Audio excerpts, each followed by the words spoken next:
Very good morning to all students. Today date is 27th January. Class 9th subject is political science.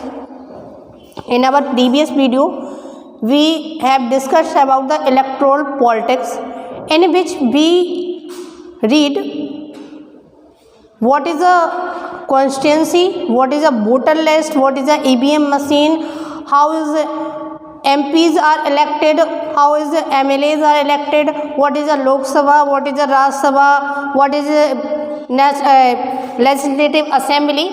ये सारी की सारी कुछ topics थे जो हमने पिछले चैप्टर में डिस्कस किए कि आखिर एमपीज कैसे चुने जाते हैं, एमएलएज क्या कैसे चुने जाते हैं, कॉन्स्टिट्यूएंसी क्या होती है, ये कुछ छोटी छोटी चीज़ें हमने आपको पहले ही बताई हैं. अब आपका जो ये वाला चैप्टर है वर्किंग ऑफ इंस्टीट्यूशन, ये चैप्टर भी आपके पहले वाले चैप्टर से कोरिलेट होके ही बताएंगे हम. ठीक है, तो इस चैप्टर में हम देखते हैं कि शुरुआत में ही आपको एक पिक्चर दिख रही है और वो पिक्चर ऐसा दिख रहा है कि कोई लेटर वगैरह लिखा गया हो किसी अधिकारी को. तो ये एक काफ़ी कहें कि अच्छा डिसीजन था जो कि सरकार के द्वारा लिया गया 1990 में. एक ये ऑफिस मेमोरेंडम था. ऑफिस मेमोरेंडम का मतलब ये होता है कि एक आधिकारिक घोषणा पत्र, और ये आधिकारिक जो घोषणा पत्र है वो 13 अगस्त 1990 को लागू किया इम्प्लीमेंटेड किया गया. क्या था ये घोषणा पत्र? ये घोषणा पत्र था कि जो एजुकेशनली इकोनॉमिकली बैकवर्ड क्लासेस थी, एजुकेशनली इकोनॉमिकली जो बैकवर्ड क्लासेस थी वहाँ उन्हें रिजर्वेशन देने की बात चल रही थी. रिजर्वेशन मतलब होता है आरक्षण. आरक्षण क्या होता? आरक्षण का मतलब ये होता बेटे कि जैसे मान लीजिए एजुकेशनल फील्ड में 100 वैकेंसीज आई, ठीक है, तो उन 100 वैकेंसीज में से 27% जो हैं एजुकेशनली और इकोनॉमिकली जो बैकवर्ड क्लासेस हैं उनके लिए रख दी जाएंगी. 21% और पॉइंट कुछ करके जो वैकेंसीज हैं वो एसटी और एससी के लिए रिजर्व कर दी जाएंगी, और बाकी बची वैकेंसी जो हैं आपकी जनरल्स के लिए होती हैं. हम लोगों ने पढ़ा, डेली आप लोग सुनते हो अपनी क्लास में ही कि कई कैटेगरीज में डिवाइडेड हैं, जनरल, ओबीसी और एसटी और एससी. तो ऐसा ही एक गवर्नमेंट ऑर्डर निकाला गया 1919 में 13 अगस्त 1990 में एक ऑफिस मेमोरेंडम निकाला गया है ना. ये ऑफिस मेमोरेंडम था 27% of reservation for economical backward classes के लिए. ठीक है, 27% आरक्षण दे दिया गया जो इकोनॉमिकली आर्थिक रूप से, शैक्षिक रूप से और सामाजिक रूप से जो पिछड़े वर्ग थे उन्हें 27% का आरक्षण दे दिया गया. क्यों दिया गया होगा? इसलिए दिया गया होगा जिससे जो एक कास्ट है ना, ये अपने एक मिनिमम लेवल पे आ जाएं. अगर उन्हें रिजर्वेशन ना दिया जाता तो जैसे वो पहले पीछे थे आज भी उतने ही पीछे होते. इसलिए सरकार ने क्या किया, उन्हें रिजर्वेशन दिया. इस रिजर्वेशन की बात सबसे पहले 1979 में छेड़ी गई थी. ठीक है, 1979 में मंडल कमीशन ने अपनी रिपोर्ट दी थी और सबसे पहले उन्होंने इस बात के लिए कहा था, केवल एक प्रस्ताव रखा था उस समय उन्होंने कि ऐसा होना चाहिए. और जब 1989 में जनता दल की सरकार आती है यानी बीजेपी, उनकी सरकार आती है, तो वो अपनी सरकार में ये कहते हैं कि जो मंडल कमीशन की रिपोर्ट आई थी हम उसको अप्लाई करेंगे, है ना. मंडल कमीशन कौन सा? 1979 में, जिन्होंने सबसे पहले 27% रिजर्वेशन की बात की थी. तो ये कमीशन था. ये जैसे अपन लोगों ने पहले सुन रखा होगा, साइमन कमीशन बारे में सुना था जब शुरुआत में हम लोग इंडियन मूवमेंट चलते तो उसमें साइमन कमीशन की बात सुनी अपन ने. कमीशन क्या होता है? लोगों का एक ग्रुप टाइप का मान लो. तो ऐसे ही यहाँ पे मंडल कमीशन ने अपनी रिपोर्ट सौंपी 1979 में, और उन्होंने इसमें ये बात रखी कि हम 27% रिजर्वेशन देंगे जो इकोनॉमिकली और सोशली बैकवर्ड सेक्शन है उनको. ठीक है, प्रस्ताव रख दिया गया था 1979 में. अप्लाई कब किया गया? 1990 में. इसमें एक आप देखेंगे एक नंबर दिया गया, एक नंबर लिखा हुआ है बुक में. ये जब भी कोई ऑफिशियल मेमोरेंडम जब भी कोई घोषणा पत्र निकाला जाता है तो उसके लिए नंबर लिखा रहता है ना। जैसे आप ऐसा समझ सकते हैं उसको, जैसे अपने बुक है, बुक में चैप्टर्स हैं, चैप्टर में हर एक पेज पे नंबर डले हुए हैं। ऐसे ही जब भी कोई गवर्नमेंट ऑर्डर निकाला जाता है तो उसका एक सीरियल नंबर होता है। तो इसका सीरियल नंबर क्या था, 3602 फिर /31/90 EST। ये नंबर आपको याद रखना है, ठीक है। ये जो घोषणा पत्र निकाला गया उसका ये नंबर है, ये दिया गया है, इसको आप लोग याद कर लेंगे। क्या है, 36012/31/90 EST, ठीक है, ये है। और कब फाइल हुआ था, 13 अगस्त 1990 को, 13 अगस्त 1990 को उसको लागू किया गया था, ठीक है। किसके द्वारा, बीपी सिंह के द्वारा, जनता दल के द्वारा। और इसके हेड थे बीपी सिंह, तो उसका नाम क्या रख दिया गया, बीपी मंडल के नाम, इसका नाम वैसे था मंडल कमीशन, और किसकी सिफारिश पे रख दिया गया, बीपी सिंह की सिफारिश पे रख दिया गया।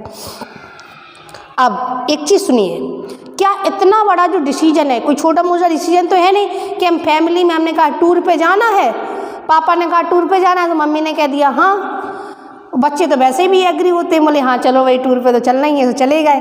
अब इतना बड़ा डिसीजन ले रहे हैं तो अकेले एक पापा ने तो लिया नहीं होगा। मतलब ये है कि यहाँ पे प्राइम मिनिस्टर या प्रेसिडेंट ने तो एक अकेले नहीं लिया, बल्कि उनकी जो कैबिनेट है, अभी हमने आपको बताया था लोकसभा और राज्यसभा, बताया था कि नहीं बताया। तो इतना बड़ा डिसीजन कि कोई एक व्यक्ति नहीं लेगा कि प्राइम मिनिस्टर ने ले लिया हो या प्रेसिडेंट ने ले लिया हो, सब ने मिलकर लिया होगा। जितने भी MPs होंगे, जो भी MLAs होंगे, जितने भी लोग होंगे, सब लोग साथ में बैठे होंगे, बैठक हुई होगी, उसके बाद डिसीजन लिया गया होगा, ठीक है। तो कुछ मेन पॉइंट्स सुनते भी जाइएगा, और अगर पेन हाथ में हो और नोटबुक सामने हो तो लिखते भी जाइएगा, ठीक है। तो जो हमारा इंस्टीट्यूशन है उसमें जो हेड ऑफ द स्टेट होता है, head of the state is the president, president is the head of state. President क्या कहलाता है, head of the state, and the prime minister is the head of the government. ये 2 points बिल्कुल याद रखिएगा कि जो प्रेसिडेंट है, president is the head of the states and the prime minister is the head of the government, ठीक है। सरकार का हेड कौन होता है, प्राइम मिनिस्टर, और सारे के सारे स्टेट्स का हेड कौन होता है, president. President is also considered as the first citizen of India. President को ही देश का प्रथम नागरिक भी कहा जाता है। President is also considered as the first citizen of the country, या फिर अपनी कंट्री का नाम लिख देंगे, उसको क्या है, इंडिया, ठीक है, लिख लिया होगा।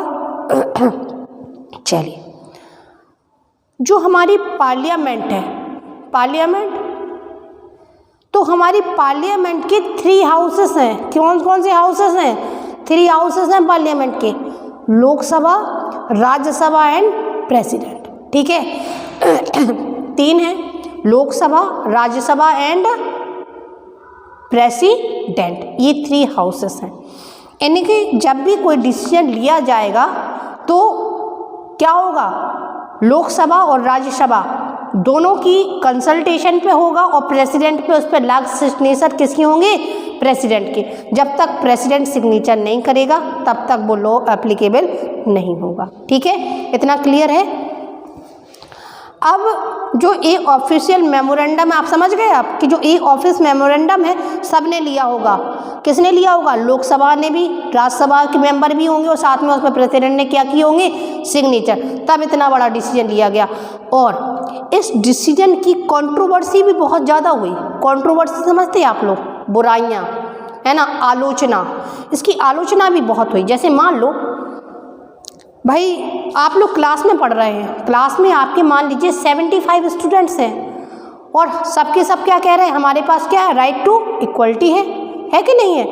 तो आखिर ऐसे में सरकारें ये कह दें कि हम कुछ सीटें इनको दे रहे हैं, कुछ इनको दे रहे हैं, और बाकी बची सो उनके लिए, तो ऐसे में विरोध नहीं होगा कि जब राइट टू इक्वलिटी है तो आप क्यों डिवाइडेशन कर रहे हैं, है ना। तो ऐसे ही इस ऑर्डर की भी बहुत सारी कंट्रोवर्सी हुई। मेनली जो जनरल कैटेगरीज के लोग थे उनने उसका बहुत अपोजिशन किया। क्या होगा भाई, जब सीटें, वैसे हम 100 सीटों पे बात कर रहे हैं कि 100 में से तो एक हमें मिल जाएगी, और वहीं पर सीटें क्या कर दी गई, कम। बोले अब आपको 52 में से एक लेनी है, तो हमारे लिए कंपटीशन बढ़ जाएगा कि नहीं बढ़ जाएगा। तो इसलिए जो लोग थे, ये कंट्रोवर्सी का मुद्दा काफ़ी समय तक रहा, लेकिन लास्ट में ये एप्लीकेबल हो गया। आज भी है, जो हमारी जॉब निकलती हैं एजुकेशन सेक्टर्स में वगैरह में, तो उसमें सीटें रिजर्व हैं। 27% का आरक्षण आपका सेक्शनली जो बैकवर्ड्स क्लासेस हैं उनके लिए है। 21 का आरक्षण आपका एसटी और एससी के लिए। एसटी का मतलब शेड्यूल ट्राइब और एससी का मतलब शेड्यूल कास्ट, ठीक है। तो इनके लिए कुछ सीटें रिजर्व की गई हैं। तो ये हमारे यहाँ का सिस्टम है, ठीक है। इतना क्लियर हुआ होगा कि नहीं हुआ है? हो गया क्लियर? चलिए अब बढ़ते हैं आगे, ठीक है। देखो, जो सरकारें हैं, जैसे पार्लियामेंट में जो एडिशन का फॉर्म करता है प्रेसिडेंट होता है हेड। हमने बताया कि अगर हम आम तौर में कहें तो प्रेसिडेंट पूरे देश का मुखिया है, लेकिन व्यावहारिक रूप से कहें तो कौन है? प्राइम मिनिस्टर है केवल, ठीक है। क्योंकि जितनी भी पॉलिसीज है वो कौन अप्लाई करने जा रहा है? Prime minister. सिग्नेचर किसकी चाहिए? प्रेसिडेंट की चाहिए, ठीक। अब जो सरकारें हैं, जो भी सरकार, जिसे पता है कि आपको अपनी लोकसभा में 543 सीटें बताई हैं, तो जो सरकार बनाएगी उनकी आधे से एक ज़्यादा सीट होगी, तब वो सरकार बनाएंगे, गवर्नमेंट बनाएंगे। और जब वो अपनी गवर्नमेंट बनाएंगे, मतलब उनके कितने सारे विधायक होंगे, तो प्रत्येक विधायक को एक क्या देंगे? प्रत्येक एमपी को या एमएलए को एक पद देंगे कि नहीं देंगे? तो उसको हम कैबिनेट बोलते हैं। क्या बोलते हैं? कैबिनेट। और जो इसके मेंबर होते हैं उसको कैबिनेट मेंबर, मिनिस्टर्स बोलते हैं। जैसे हमने देखा रेलवे मिनिस्टर अलग है ना। जो पार्टी, जो गवर्नमेंट, जो पार्टी सत्ता में होती है उसी के बनते हैं। रेलवे मिनिस्टर उसी का बनेगा, शिक्षा मंत्री उसी का बनेगा, कोयला मंत्री उसी का बनेगा, पेट्रोलियम मिनिस्टर भी उसी पार्टी का बनेगा, ठीक है। इतनी बात क्लियर हो चुकी कि नहीं हुई? हो गई। चलो अब है आखिर हमें इन इंस्टीट्यूशन की नीड के क्यों है, क्यों हमें ज़रूरत है पार्लियामेंट की, क्यों ज़रूरत है लोकसभा की, क्यों राज्यसभा की, क्यों हमें स्टेट में आज हमें लेजिस्लेटिव असेंबली की, लेजिस्लेटिव काउंसिल की, आखिर हमें क्यों नीड है? क्यों नीड है? क्यों प्राइम मिनिस्टर चाहिए, क्यों प्रेसिडेंट चाहिए? क्या है? किसी भी देश की व्यवस्था को सुचारू रूप से चलाने के लिए इन सब चीज़ों का होना जरूरी है। जैसे the prime minister and the cabinet are institution that take all important policy decision. जैसे आपका जो प्राइम मिनिस्टर है और जो उनके मिनिस्टर हैं, वो सारे के सारे डिसीजन ये लोग लेते हैं। अब आप लोगों ने वर्ड सुने होंगे, लेजिस्लेचर, एग्जीक्यूटिव एंड जुडिशरी। सुने? 3 वर्ड के नहीं सुने? Legislature, executive and judiciary. Legislature क्या करते हैं? लेजिस्लेचर मतलब प्रेजेंट में जो गवर्नमेंट है वो हो गए लेजिस्लेचर। तो लेजिस्लेचर मेक द लॉज। क्या करते हैं legislature? Legislature make the laws. ये कानून क्या करते हैं? बनाते हैं। And executive implemented them. और जो एग्जीक्यूटिव है वो क्या करते हैं? इनको इम्प्लीमेंटेड करते हैं। इम्प्लीमेंटेड का मतलब होता है लागू करना, ठीक है।